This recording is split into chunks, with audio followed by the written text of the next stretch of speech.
Hi, well, hello everyone. Welcome to Badger Talks Live, a new online version of our face-to-face Badger Talks program, which features over 350 current and former UW faculty and staff who give talks around the state of Wisconsin. I'm Beth Olson. I'm the Associate Professor in Nutritional Sciences, and I'm excited to be presenting this session with my program on nutrition to support maximum wellness during challenging times. I'll be presenting for about 30 minutes. Feel free to post your questions throughout the session, but I won't respond to them until the end of my talk. So I'm going to get started until we figure out how to advance the screen and talk a little bit about what we need to do. There we go. There's the first one. About nutrition and preventing infection in this time where we're all very concerned with becoming ill. And so here's a question. Is there a magic bullet? And I think probably most folks know what my answer was going to be, which is no, there's no magic bullet. But is there something we can do? And perhaps you all knew this one as well. There is something we can do. So this is a topic overview for today. Because our time is very brief, I'm not going to cover anything in great depth. I just want to give you some ideas to get started on your nutrition. And I'll begin with a little bit of background on nutrition and immunity, then talk about nutrients, foods, and dietary patterns, and then just have a few tips of what we can do right away today.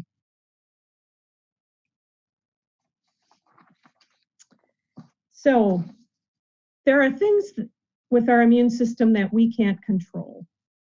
For instance, we have a certain genetic background that makes up how we respond to things. That's at this point probably beyond our control.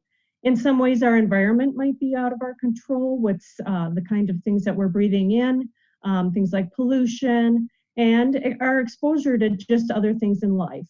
But there are some things that we can control, or maybe can control at times, and we often call these lifestyle. So the lifestyle elements that we can control. For our immune system, this includes physical activity, alcohol and smoking, sleep, stress. Now I know that stress is something that today we probably think we can't control. Controlling that stress or getting rid of it, it's how we're coping with it. But then there's also nutrition. And when does this start? So for many of us, beyond our control a bit, nutrition starts when our mother was pregnant with us. But for us and what we're eating, nutrition starts when we're children. And that's why I have these pictures up here. In most of my life, what I do my work with is how families can help their babies eat healthier. So one of the first places our immune system is affected by our nutrition is if we're breastfed. Breastfeeding helps boost the immune system in many, many ways. It's very important to stopping infection and other diseases in infants, newborns and infants. But also just to tell you a little bit of interesting information from infant feeding is part of our immune system can go out of control and cause allergies. We react to things we shouldn't be reacting to. And breastfeeding seems to help with this, but so does introducing most of the foods that we eat in the first year of life to our infants. For many years, we told people don't give them foods that cause allergies because the baby might develop allergies. And now we know in that first year, the baby's immune system through its gut is still developing, and that's when the gut needs to see the kind of foods that it's going to be eating throughout its life. So this is my busiest slide, and I just wanted to make sure people knew I wasn't going to cover this in all kinds of detail. Really, the purpose of this slide is to show you that there are many nutrients, so vitamins, minerals, other things that we require to be healthy that are involved in immunity. The first vitamins, vitamin D, E, and A, are fat-soluble vitamins. They're important to helping immune cell activity. They're antioxidants. Vitamin A is important for tissue integrity, like keeping our skin and the lining of our GI tract well. that helps us fight off things that are coming in from the outside. And then many B vitamins. Also, minerals, zinc and copper. Iron is important for cells to divide, which we need when we're mounting an immune response. Selenium is part of our immune proteins. Protein, if we get some damage in our body, we need protein to repair it. Also the fatty acids, omega-3 and omega-6. A lot of you have probably heard about the omega-3 fatty acid fish oils to help us decrease inflammation, stop chronic disease, which is a part of our immune system response. And then I'm going to talk a little bit more about fiber because that's a favorite topic of mine in a next slide or two. But one of the reasons for having up my pictures again is to say this is all about a balancing act. So you see there's lots of vitamins, lots of minerals, and in fact, almost all the nutrients we take in are important in mounting a good immune response. And that's why when people struggle with their nutrition, it's often general malnutrition that's going to cause a problem. If we eat healthy, then our overall immune response should be able to respond well. The other point I want to make is that a lot of the vitamins act together. And so if you take a single supplement of one, it doesn't have the right balance with the others to act. Sometimes nutrients, vitamins, minerals interact. So if you take a high dose of one, it might interfere with the other. And so the best response that we can have is probably from a good overall healthy diet and not from taking high doses of single supplements, which you can often see promoted online. So as you might guess, what I think is most important is whole, intact foods, as whole as we can make them. There's certainly a place for processed foods. They're shelf stable, that's very important today. But having lots of whole foods, particularly those high in fiber. So fruits and vegetables, they're on the left, our whole grains and our beans and legumes on the right, as well as our protein foods down on the lower right. And you can see I've included fish there. Now I mentioned dietary fiber as one of the nutrients we need, and that's high in those foods that I just showed. So I just want to make a couple points about dietary fiber. However, on the left are the recommendations for men and women. They're higher for men, generally related to their higher body weights. And on the right, you can see the population groups that we now have in our current fiber intakes. We are pretty far away from what we need. Now, these numbers that I have on the right are about 10 years old, but I've been working with dietary fiber in that area for several decades, and I can tell you they have not moved much over the years. We simply just don't eat enough whole foods that are high in fiber. So if you remember nothing else, lots of fiber, lots of fruits, lots of vegetables, lots of whole grains. But the other thing I want to talk about is dietary pattern. So if I back up just a little bit to nutrients, we have looked at individual nutrients and what they do for various functions in our body. And where we have had excellent evidence, we think, from looking at populations over time, looking at the mechanism, looking at animal models, we've isolated one nutrient, fed it to a group, and looked for an outcome over time, and it has almost always failed. This goes back to our nutrients probably interact with each other and operate as a group.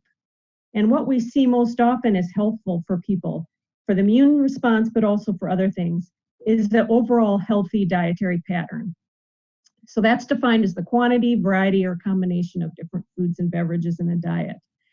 And I've listed here 3 dietary patterns, which you can look up. The healthy U.S. eating pattern, which is how we eat most often in the U.S., but modified to be more healthful and healthy and follow the U.S. dietary guidelines, as well as the Mediterranean diet. This is one that you probably have heard a bit about. It has a bit more fish, olive oil, nuts, legumes, avocados, lots of healthy fats. That's another high quality, healthy dietary pattern. And then the DASH diet, we don't hear about that as much anymore, but years ago they showed that with very careful dietary intervention, again, still lots of whole foods, low sodium, high potassium, people could actually sometimes control their blood pressure without any need for medication.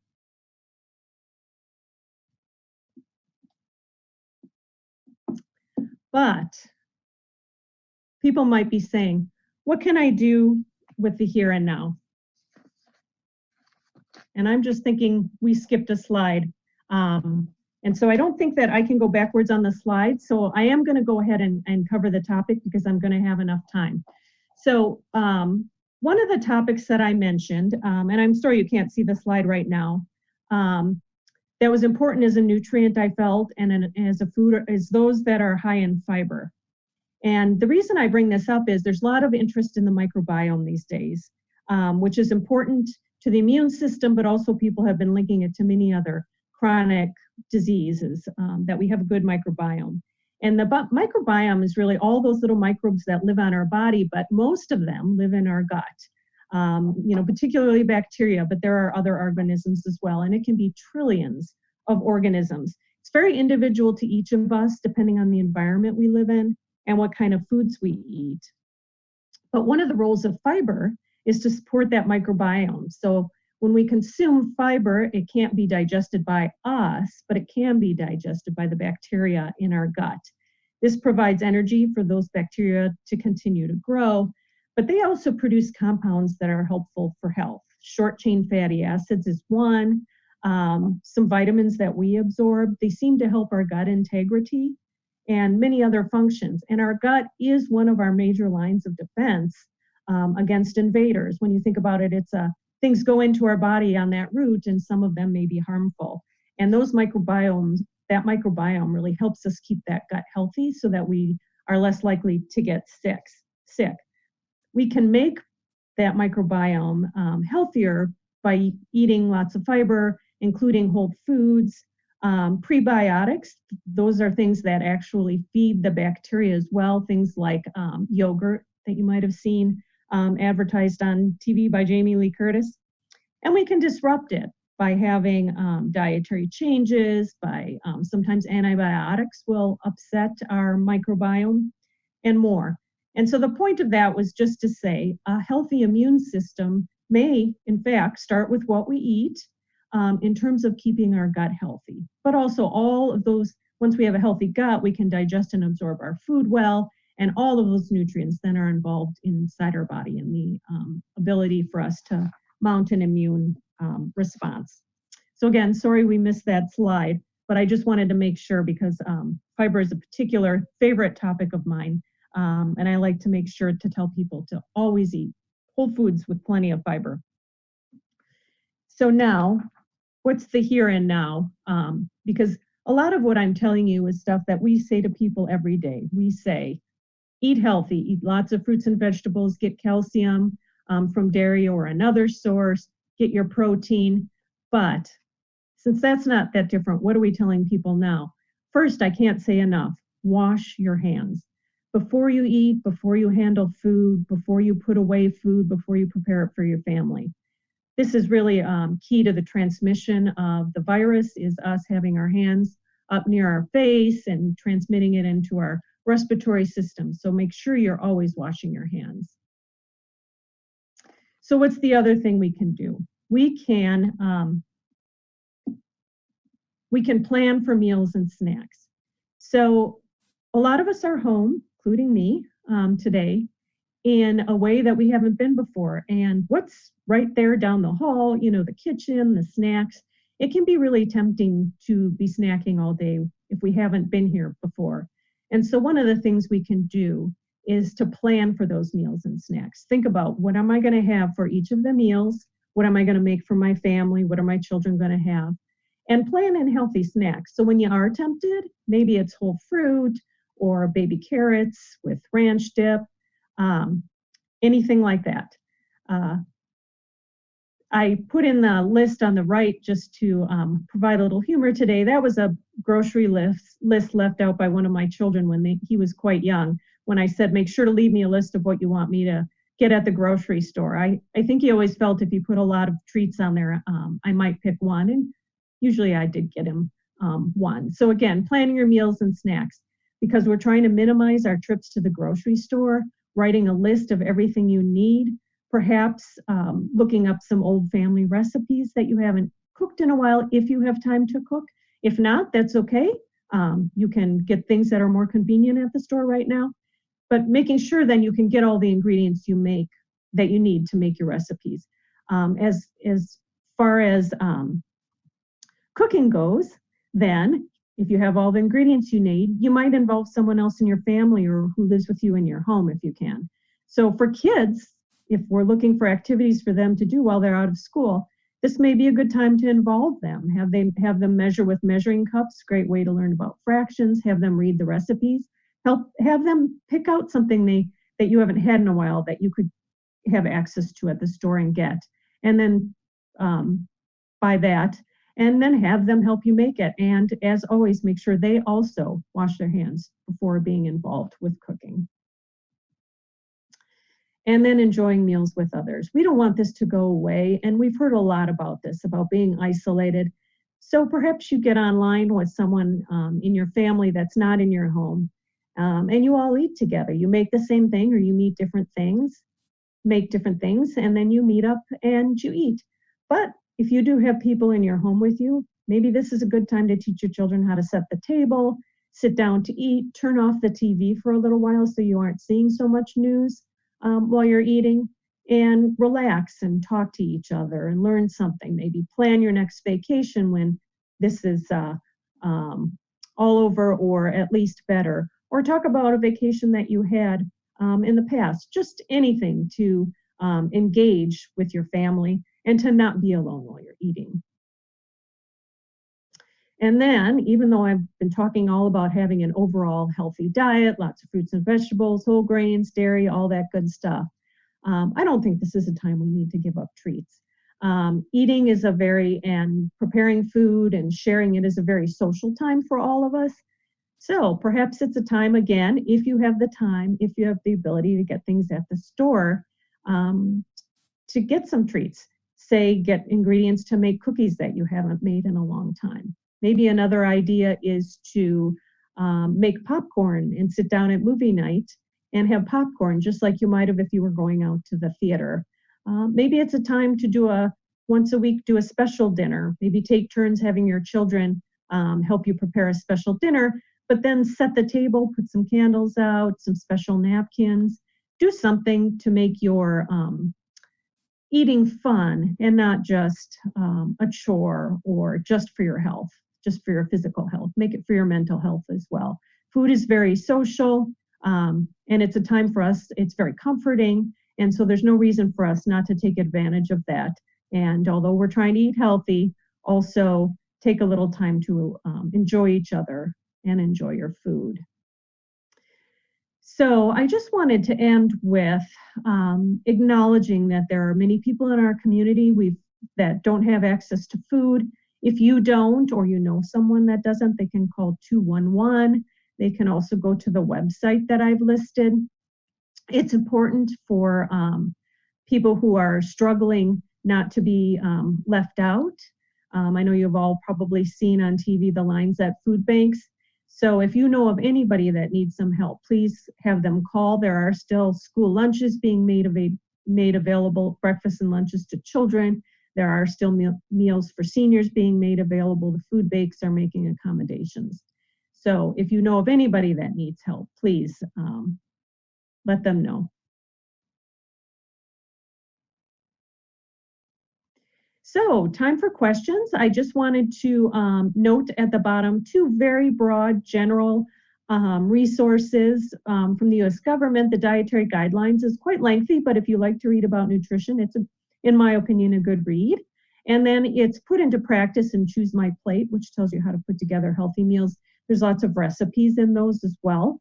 And so I think I would go there and take a look for new recipes. A lot of pantry friendly recipes. So if you have foods, in your pantry, if you have foods in your freezer that you want to use, it would give you ideas. If you are buying pantry foods, I might just add and Choose My Plate would have some information to help you. Take a look at the label on the side label, the nutrition facts label, and try to choose as healthy as you can. But frozen and canned fruits and vegetables are generally just as healthy as fresh. So go there and find some good recipes to use. So I see it looks like we've got a question. Do I have a brand of multivitamin you recommend? No, I don't. I think if you're concerned that you aren't getting enough nutrients from your food, a multivitamin, multi-mineral supplement is one of the best ways to go. It's likely to have a balance of nutrients and not to have any one of them in a very high amount. So I think any of the brand names certainly are fine. I also think a lot of the generic brands would be fine too and less expensive. One of the things you want to look for is, I think it's called USP. It's a certification that they get that shows that those nutrients can be digested and are available to you. If you go to other places and get single supplements, it isn't always clear that that kind of thing is available to you, to your body, and so you might be spending money unnecessarily. So I would be sure to check that that is something that you're watching for. Do you recommend a fiber supplement, someone has asked, and is it possible to eat too much fiber? So I think one of the things that can happen with fiber is if you don't normally eat much fiber and you suddenly increase your fiber, you may find that a little uncomfortable for a bit. Remember, they feed bacteria in our gut. So if you don't eat a lot of fiber and you suddenly eat more, you're going to encourage more bacteria, perhaps some different, although healthy varieties of bacteria. And as many people know, for instance, eating beans, that can cause some GI discomfort, can cause some gas. You generally will adapt to that over time. I would say it's pretty hard from foods to eat too much fiber. You would really, really have to have a high fiber diet. One of the benefits that comes with that is generally those diets are also high in water. They tend to be more filling. People who have lost weight and keep it off generally have a pretty high fiber diet because that's very filling. So it's hard to overeat that. It is probably possible to get too much fiber from a supplement. So I think that a common supplement people find easy to use is psyllium. It's been used as a fiber supplement for years. Comes in a lot of varieties. A lot of people use it for regularity in particular. But I also think you could use things like oat bran or oatmeal, some high fiber cereals to stir into yogurt. It'd be my preference to do something like that because I think you're going to get other nutrients, if you can, with it. And I think you will bring other nutrients, and it'll also put it in more of a food form. It'll be less concentrated. It'll be distributed within your food and throughout your diet, which I think is the best way to go. So I look for high fiber foods. You can get it on these websites. And then add those into your diet. Add nuts into your salad, that kind of thing. Another question is food the best way to get omega-3s, or are supplements the way to go? So given all these supplement questions, I think what I would say in general is if you're interested in taking supplements, try to talk to your healthcare provider first. They're going to be able to answer individual supplement questions. There are supplements that interact with medications. You want to be careful that you're not causing a problem there. There are supplements that have other side effects that may be of more concern to you because of a medical condition, so I would be careful with that. I think the best evidence for health benefits related to the fatty acids in fish is from fish itself. And so I've spoken to some people who do research in the area. It's not my particular area of research, but they have all said, like other studies, there's been some problems trying to supplement people with omega-3s and get the results that they had hoped for. Again, it may be a factor of the other things that are in the fish. It may be how available they are. It's also about the ratios of all the different fatty acids in the fish. So along with fiber, fish is one thing in the diets of people that we get we're very low compared to dietary recommendations. So I think that that's really a good one. I think we'll have time for one more question, and then I will, looks like it's still coming in. Sorry. Anyway, just finishing up on the fish. That's one area where we find very few people get enough fish. I know that fish can seem to be expensive. We can look at frozen fish, look at fish that's on sale, and just try to get a little more fish in your diet. And so someone asked about recommending eating plant-based foods to boost immunity for COVID. So I want to say first, I don't know that we know there is anything that we can do in terms of our diet that would boost our immunity to a specific disease, not just COVID, but a cold, a flu. Each one has its own immune response that we're going to mount. What we want is an overall healthy response so that everything that's a threat we can respond to. So I would say I don't have a particular diet to recommend outside a healthy diet. I do think that a lot of people don't eat enough fruits and vegetables and whole grains, and certainly increasing those in our diet would be a good thing. But some people, for protein, for their specific tastes, prefer also to include some meat, and I think that's perfectly fine. You want to be careful about saturated fat in your meats. Try to get meat, lean meats. But I think in general, most nutritionists are encouraging people to consider how many plants they eat, whether they eat enough, and whether those are whole foods. So not refined grains as much, but whole grains. So I got the question on pre-washing greens, and this is something I've talked a fair bit to my colleague who works in food safety in the Food Science Department at UW-Madison. And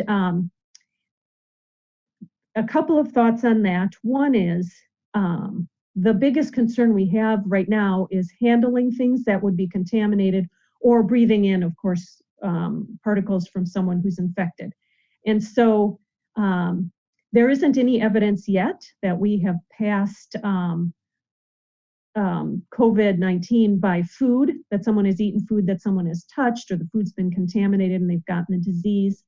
And there isn't also, at this point, evidence, I don't believe, that if you ate some of the virus that you would become sick. It's passed through the respiratory system. So what we would recommend right now is people wash in the way that they always have. For instance, their fruits, their vegetables, their greens with running water, and rinse all of them thoroughly.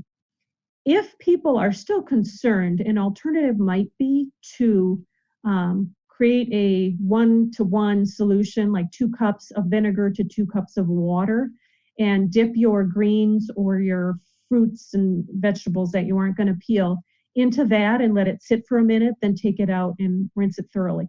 We do not recommend that you use soap. We do not recommend that you use any kind of cleaner, Lysol, anything like that. You don't want to ingest any of that. So I think rinsing and using the vinegar water and rinsing again, letting things dry, and then again, wash your hands, wash your hands, wash your hands. So I think that was the last of the questions that we had right now. And so I wanted to thank you for joining us here on Badger Talks. Let me just close by saying that we thank you, and we want to make sure that you join in for future talks. Please visit badgertalks.wisc.edu, also up on your screen, for the complete schedule of our live talks, and a link to YouTube, where we do hope to post these talks later and have them closed captioned for your benefit. So thank you all for joining in today. It was my pleasure to be here, and we hope you all keep well.